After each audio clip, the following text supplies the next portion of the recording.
ओम शांति। आज 23 जुलाई 2022 के बाबा के अनमोल मधुर महावाक्य सुनेंगे। आज की मुरली में बाबा ने विशेष प्रवृत्ति मार्ग में रहने वाले बच्चों के ट्रस्टी होने की विधि बताई है। बाबा कहे, बाबा के पास दो प्रकार के वारिस बच्चे हैं। एक है जो अपना सब कुछ समर्पित करके माता पिता की परवरिश में पलते हैं, लेकिन बाबा कहे उन्हों की कर्मों की गुह्य गति न्यारी है। दूसरे प्रकार के वारिस बच्चे हैं जो गृहस्थ व्यवहार में रहते हैं, यानी प्रवृत्ति मार्ग में रहते हैं, लेकिन फिर भी अपना सब कुछ बाप के हवाले कर संपूर्ण ट्रस्टी बनते हैं। बाबा की आज की मुरली उन प्रवृत्ति मार्ग वालों के लिए विशेष है कि गृहस्थ व्यवहार में रहते हुए ट्रस्टी होकर के कैसे सब कुछ संभालना है, नष्टो मोहा बनना है, बाप की हर श्रीमत पर चलना है और अपने कर्मों को श्रेष्ठ बनाना है। तो सुनते हैं बाबा के मधुर महावाक्य। ओम शांति। मीठे बच्चे, वारिस बनना है तो सदा खबरदारी रखो कि कोई भी काम श्रीमत के विरुद्ध ना हो। आज के मुरली से प्रश्न है, बाप के पास दो प्रकार के वारिस हैं, कौन से? उत्तर, एक तो समर्पित बच्चे हैं जो माँ बाप की डायरेक्ट परवरिश ले रहे हैं, लेकिन उनके कर्मों की गुह्य गति है, उनके कर्मों की गुह्य गति न्यारी है। दूसरे जो घर गृहस्थ में रहते पवित्र और ट्रस्टी है, उन्हें संपूर्ण ट्रस्टी बनने में मेहनत जरूर लगती है, लेकिन अगर पूरे ट्रस्टी बन जाए, सबसे ममत्व निकल जाए, तो पूरे वर्षे के अधिकारी बन सकते हैं।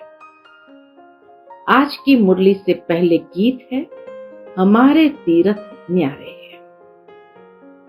ओम शांति। मीठे मीठे बच्चों ने गीत सुना, जिसका अर्थ भी नंबरवार पुरुषार्थ अनुसार बच्चों ने जाना, समझा। फिर भी बाबा विस्तार से समझाते हैं। हर एक ने गीत के अर्थ को नंबरवार पुरुषार्थ अनुसार जाना भी, समझा भी, फिर भी बाबा विस्तार से समझाते हैं। दुनिया में और कोई नहीं जानते, परम पिता परमात्मा जो पतित पावन है, उनकी महिमा बहुत है, परंतु उनकी महिमा को कोई यथार्थ रीति से जानते नहीं। वह तो और ही सर्वव्यापी कह देते हैं, फिर गायन भी करते हैं, पतित पावन आओ। फिर गायन भी करते हैं, पतित पावन आओ। वह तो जरूर एक होगा ना, जो सबको आकर पावन बनाते हैं, इसलिए उनको सर्वव्यापी कह नहीं सकते, क्योंकि वो आकर के पतितों को पावन बनाते हैं। इसलिए बाबा कहे उन्हें सर्वव्यापी कह नहीं सकते, जबकि उनको कहते हैं पतित पावन आओ। ये किसकी बुद्धि में नहीं आता? भारत पावन था, अभी पतित है। तुम पावन दुनिया के मालिक थे, अभी पतित दुनिया में हो। जानते हो, हमको बाबा फिर से पावन दुनिया का मालिक बनाते हैं। जो मालिक बनाने वाले थे वही आए हुए हैं। यह है तुम्हारी चैतन्य यात्रा, जिसके यादगार फिर भक्ति मार्ग में वह यात्रा चली आती है। तुम बच्चे जानते हो कि अभी वही पूज्य देवी देवता जो पुजारी बने थे, वही ब्राह्मण बने हैं, फिर 100 देवता बनेंगे। वही पूज्य देवी देवता सो पुजारी बने, अभी ब्राह्मण बने और फिर सो देवता बनेंगे। बाप ही बैठ कर्म अकर्म विकर्म की गुह्य गति समझाते हैं। भविष्य नई दुनिया में तुम्हारे कर्म अकर्म होंगे, यथा राजा रानी तथा प्रजा। बाकी सब शांति धाम में थे। यह तो बड़ी सहज बात है कि भारत सुखधाम था, संपूर्ण निर्विकारी था, जिन्हों का देवी देवता नाम मशहूर है, दूसरा कोई नाम नहीं लेते हैं। लक्ष्मी नारायण सूर्यवंशी, फिर राम सीता चंद्रवंशी थे, फिर इन्हों की डिनाइस्टी कहा जाता है। इतनी और किसकी डिनाइस्टी नहीं चलती है जितनी देवताओं की डिनाइस्टी चलती है। सूर्यवंशी चंद्रवंशी डिनाइस्टी चलती, उतनी डिनाइस्टी और किसी की नहीं चलती है। क्रिश्चियन के भी थोड़ा समय चलती है। पहले बादशाही नहीं होती है, आधा समय के बाद जब प्रजा वृद्धि को पाती है तब राजाई चलती है। एडवर्ड जॉर्ज आदि फिरते रहते हैं। Edward the first, George the first, fifth, sixth, ऐसे बाबा कहे फिरते रहते हैं। थोड़े थोड़े टाइम में फिर बदलते जाते हैं। ये एक ही डिनाइस्टी है जो 1250 वर्ष चलती है। इसमें बदली सदली नहीं होती है। सूर्यवंशी चंद्रवंशी डिनाइस्टी वालों का ही नाम चलता है। समझा जाता है कि भिन्न नाम रूप देश काल होंगे। लंबी चौड़ी डिनाइस्टी चलती है, चेंज नहीं होती है। इस समय तुम बच्चों को बाप बैठ अच्छा कर्म करना सिखलाते हैं। तुम बच्चे कभी किसको दुख नहीं दो। इतना अच्छा कर्म करना बाबा सिखाते हैं कि बच्चे कभी किसको दुख नहीं दो। यहाँ तुम सब पढ़ने के लिए बैठे हो। अपने अपने घर में भी बहुत रहते हैं। घर में रहते हुए भी वारिस बन सकते हैं। यहाँ जब तक माँ बाप परवरिश करते हैं, उन्हों के कर्मों की गति भी न्यारी है। समर्पित बाबा के बच्चों की कर्म की गति न्यारी है और घर में रहने वालों की कर्मों की गति न्यारी है। तो आज बाबा ने विशेष घर में रहने वालों की कर्म की गुह्य गति बताई है। बाकी जो बाहर रहते हैं, सब कुछ बाबा का समझ, घर गृहस्थ में रहते हैं, सब कुछ बाबा का समझ ट्रस्टी बन करके रहते हैं, वह भी जैसे वारिस हो गए। हाँ, डिफिकल्टी जरूर होती है। जब सबसे ममत्व टूट जाए और पूरा निश्चय हो, हम सब कुछ उनके अर्पण करते हैं, जीते जी हम उनकी मिल्कियत के ट्रस्टी हैं। ऐसे कोई जीते जी बनते नहीं है। जब मरने का समय होता है तब ट्रस्टी बनाकर जाते हैं। यहाँ सरेंडर करते हैं। बाबा कहते बच्चे ट्रस्टी होकर के रहो। दुनिया में लोग ट्रस्ट बना करके जाते हैं, जीते जी समर्पित नहीं कर सकते हैं। बाबा कहे यहाँ तो बाबा के सामने सरेंडर करते हैं, तो बाबा कहते बच्चे ट्रस्टी होकर रहो। यह तो भक्ति मार्ग में भी कहते आए हो, भगवान ने सब कुछ दिया है। अब बाप कहते हैं बच्चे यहाँ तुम सन्मुख बैठे हो, अब देह सहित जो भी तुम्हारा है उनसे ममत्व निकालना है। जिसके लिए कहते आए हो सब कुछ ईश्वर का दिया हुआ है। जब वह आएंगे तब उन पर वारी जाएंगे, उनके हवाले सब कुछ कर देंगे। यहाँ तो इनको जायदाद आदि बनानी नहीं है। बाबा को कोई जायदाद आदि बनानी नहीं है। यह कोई लेने वाला नहीं है, देने वाला है। कहते हैं ट्रस्टी बन पूछते रहना है, श्रीमत पर जरूर चलना है।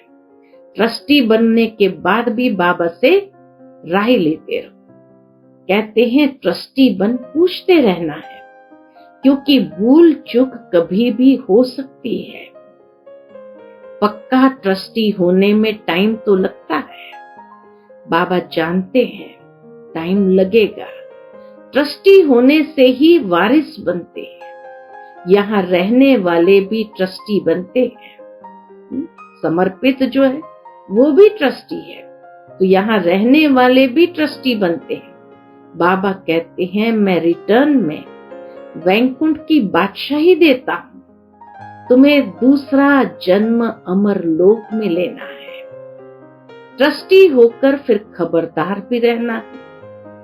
अक्सर करके गरीब ही निमित्त बनते हैं ऊंच पद पाने, वारिस बनते हैं। कोई फिर पिछाड़ी में चंद्रवंशी में जाकर मालिक बनेंगे, तब तक बड़ों के आगे सर्विस करते रहेंगे। अब भी कई ऐसे हैं जो कभी उन्नति को नहीं पाते हैं। फिर समझा जाता है उनकी तकदीर में शायद कुछ नहीं है। सर्विस करते करते पिछाड़ी में कुछ पद पा लेंगे, सो भी रहेंगे तो निकल गए तो प्रजा में भी कम से कम पद पाएंगे। बहुत है जो जांबड़े हैं, यानी बौने हैं, बहुत छोटा दिमाग है, तो बहुत है जो जांबड़े हैं, छोटा दिमाग, छोटे हैं, वृद्धि को पाते ही नहीं है, यानी आगे बढ़ते ही नहीं है, कुछ समझते ही नहीं है। कर्म विकर्म की गति बाप ही समझाते हैं। यहाँ कुछ भी अच्छे कर्म नहीं करते। कई ऐसे मोटी बुद्धि वाले हैं, जामड़े हैं, बाबा कहे अच्छे कर्म नहीं करते हैं तो विकर्म वृद्धि को पाते जाते हैं। तुम भी कहेंगे यह तो ड्रामा का पार्ट हुआ ना, यह भी चाहिए जरूर। जो राजाई के अंदर रहते नौकरी आदि करते रहेंगे, नौकर फिर उन्नति को पाते पिछाड़ी में राजाई पाएंगे। ईश्वर के पास रहते हुए ऐसे कर्म करते हैं तो फिर सजाएं भी बहुत खाते हैं। समर्पित है, अगर ऐसे उल्टे कर्म करते हैं तो बाबा कहे सजाएं भी बहुत खाते हैं।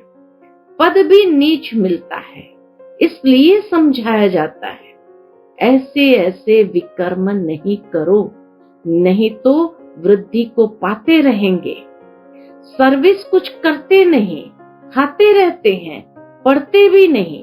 यह कर्मों की गुह्य गति देखो कैसी है। बाप ऐसे कर्म सिखलाते हैं जो स्वर्ग की राजाई पा सके। श्रीमत पर ऐसा कर्म करना है। आसुरी कर्म भी देखते हो, कितने गरीब फिर पापी अजामिल जैसे बन जाते हैं। यहाँ भी ऐसे बनते हैं। कोई तो बादशाह बनते, फिर कोई दास दासी बन पिछाड़ी में कुछ पद पा लेते हैं। ऐसे भी है, बाप अच्छी तरह जानते हैं। यहाँ रहते भी अच्छा कर्म नहीं करते हैं तो नशा भी नहीं रहता है। कर्मों की गति बाप बैठ समझाते हैं। यहाँ रहना है तो कैसे रहना है। बाप कहते हैं मैं हूं ही गरीब निवास, मुझे गरीबों के पाई पाई से स्थापना करनी है। मैं शाहूकार निवास तो नहीं। अक्सर करके माताएं गरीब होती है, उनके हाथ में कुछ भी नहीं रहता है। वह कोई हाफ पार्टनर नहीं है, नहीं तो विल करते तो आधा हिस्सा उन्हों का निकालते। घर के तो बच्चे ही वारिस होते हैं, बल गवर्नमेंट ने आजकल कायदे निकाले हैं। अभी तुम जानते हो भारत बिल्कुल ही गरीब है। कुमारियां अक्सर करके गरीब होती है। जब तक ससुर घर जाए विकार का सौदा हो तब मिले, यह है ही विशेष वर्ल्ड। निर्विकारी कभी किसी के आगे हाथ नहीं जोड़ेंगे। यह किसको पता नहीं है, जो निर्विकारी है वही फिर विकारों में गिरते हैं। जो निर्विकारी देवताएं हैं वही फिर विकारों में गिरते हैं। भगत लोग तो समझते कि कृष्ण हाजिरा हजूर है। भगवान कभी मरता नहीं है, पुनर्जन्म नहीं लेता, इसलिए श्री कृष्ण को भगवान तो नहीं कहेंगे। तुमको तो अभी ज्ञान है, जानते हो लक्ष्मी नारायण सबसे उच्च स्वर्ग के मालिक थे। सीता राम को स्वर्ग का मालिक नहीं कहेंगे। यह भी अभी रोशनी मिली है तो बाप समझाते हैं, जबकि अब सदगति होती है तो दुर्गति का कोई भी कर्तव्य नहीं करना है। सबसे पहले तो देह अभिमान छोड़ना है। सबसे अच्छा कर्म है एक बाप को याद करना, देही अभिमानी हो रहना, अपनी जांच करते रहना है कोई विकार तो नहीं आया, लोभ भी नहीं करना है। जबकि सब कुछ ईश्वर का है तो हम लोभ क्यों रखे हैं। हमको जो बाप कहते हैं वह करते हैं। बाप तो हर एक बच्चे की रग अच्छी तरह देखते हैं ना, वो तामिल भी देखते हैं। कोई बहुत गरीब होते हैं तो कुछ न कुछ 15-20 रुपया बचाकर भी देते हैं, अपना भविष्य बनाते हैं। बाप राय भी देते हैं, थोड़ा बहुत फिर अपने बैंक में रखो, 5 दो 10 बैंक में रखो तो श्रीमत मिली ना। कैसे बाबा प्रवृत्ति मार्ग वालों को भी श्रीमत देते हैं कि दान करो तो भी कुछ हिस्सा दान करो, बाकी डबल हिस्सा अपने पास रखो। तो श्रीमत मिली ना। पेट को पट्टी बांध कर भी शिव बाबा को देते हैं। बाबा जानते हैं ऐसे बच्चे भी बाबा के हैं। शिव बाबा इन द्वारा ही तुम्हारे रहने करने के प्रबंध में लगाते हैं। ये ब्रह्मा बाबा भी शिव बाबा का अकेला बच्चा है। ये इकट्ठा क्यों करेगा, जबकि इसने ही अपना सब कुछ माताओं की सेवा में लगाया है, सब कुछ दे दिया। ये बच्चियां फिर 21 जन्म के लिए वर्षा पाती है।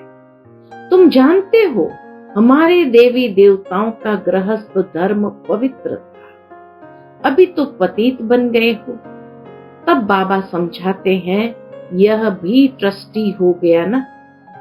तुम माताओं को ट्रस्टी बना लिया, तुम यह संभालो, ममत्व टूट गया। बाप ने साक्षात्कार करा दिया कि तुम विश्व के मालिक बनते हो, विनाश की तैयारियां भी देख रहे हो, परंतु यह कोई नहीं समझते कि विनाश कराने वाला कौन है।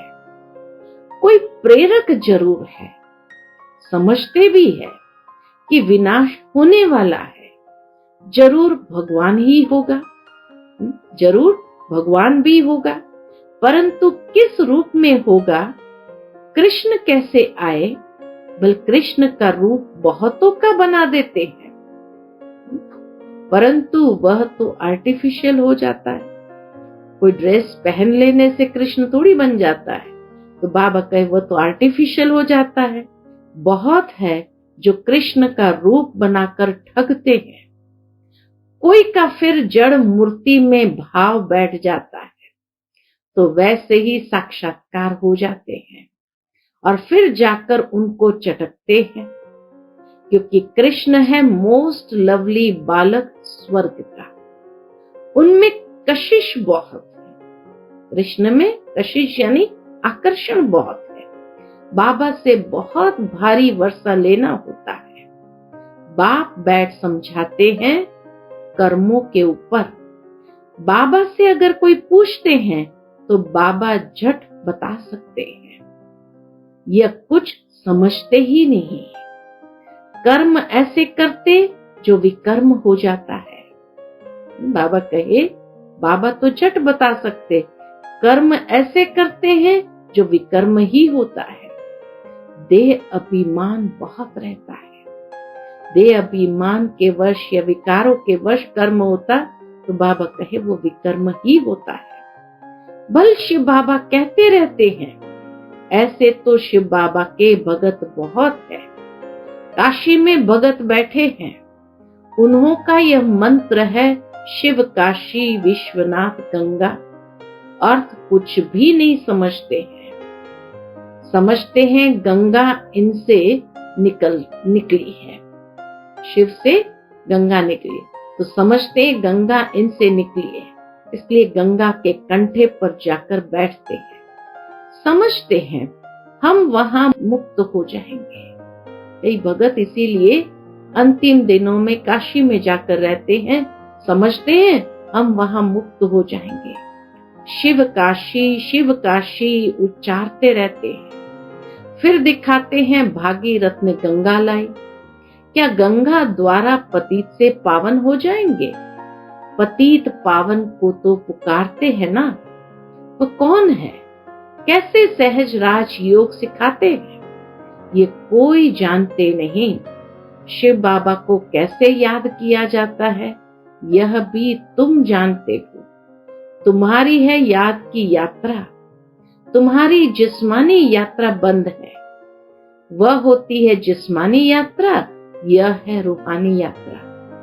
बाप कहते रहते हैं, बच्चे घर को याद करो, ये छीछी दुनिया, छीछी पुराना शरीर है।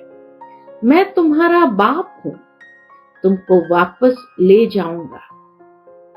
इस महाभारत की लड़ाई में कितने खत्म होने वाले हैं, इतने करोड़ों मनुष्य हैं, उनकी आत्माएं कहां जाएगी? अपने अपने धर्म के सेक्शन में स्टार मिसल जाकर रहेंगी। उसे कहा ही जाता है निराकारी दुनिया। वर्ल्ड उसको कहा जाता जहां बहुत रहते हैं। अगर कहे ब्रह्म में लीन हो जाते हैं तो वर्ल्ड तो हुई ही नहीं, वो तो वर्ल्ड हुई नहीं। गाया जाता है निराकारी दुनिया जिसमें आत्माएं रहती है, जिनको फिर पाठ बजाने आना है। यह अविनाशी ड्रामा है। प्रलय तो कभी होती नहीं। सतयुग से कलयुग तक मनुष्य की वृद्धि होती जाती है। वहां दूसरा कोई धर्म नहीं होगा। यहाँ तुमको नॉलेज का मालूम है, वहां सतयुग में नॉलेज नहीं रहती। इस समय तो बाप आप समान त्रिकालदर्शी बनाते हैं। इस समय बाबा अपने समान हम सब बच्चों को त्रिकालदर्शी बनाते हैं। अच्छा, मीठे मीठे सिकिलते बच्चों प्रति माता पिता बाप दादा का याद प्यार और गुड मॉर्निंग।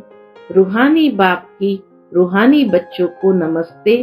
हम सब रूहानी बच्चों की रूहानी माता पिता बाप दादा को याद प्यार, गुड मॉर्निंग और नमस्ते। नमस्ते, शुक्रिया बाबा, शुक्रिया। आज की मुरली से धारणा के लिए मुख्य सार है, पहली पॉइंट, जीते जी देह सहित सबसे ममत्व निकाल ट्रस्टी बनकर रहना है।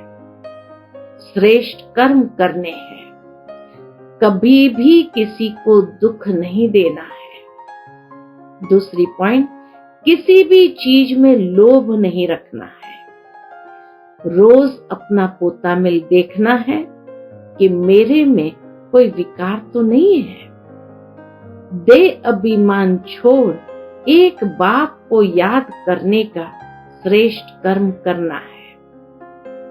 दे अभिमान छोड़ एक बाप को याद करने का श्रेष्ठ कर्म करना है। आज का बाप दादा का मधुर वरदान हम बच्चों के प्रति है, अपने क्षमा स्वरूप द्वारा शिक्षा देने वाले मास्टर क्षमा के सागर भव। अपने क्षमा स्वरूप द्वारा शिक्षा देने वाले मास्टर क्षमा के सागर भव। यदि कोई आत्मा आपकी स्थिति को हिलाने की कोशिश करे, अकल्याण की वृत्ति रखे, उसे भी आप अपने कल्याण की वृत्ति से परिवर्तन करो या क्षमा करो। परिवर्तन नहीं कर सकते हो तो मास्टर क्षमा के सागर बन क्षमा करो। आपकी क्षमा उस आत्मा के लिए शिक्षा हो जाएगी। आजकल शिक्षा देने से कोई समझता, कोई नहीं समझता। शिक्षा देने से कोई समझता, कोई नहीं। लेकिन क्षमा करना अर्थात शुभ भावना की दुआएं देना, सहयोग देना। आज का स्लोगन है, स्वयं को और सर्व को प्रिय वही लगते हैं जो सदा खुशहाल रहते हैं। स्वयं को और सर्व को प्रिय वही लगते हैं जो सदा खुशहाल रहते हैं। अच्छा, ओम शांति।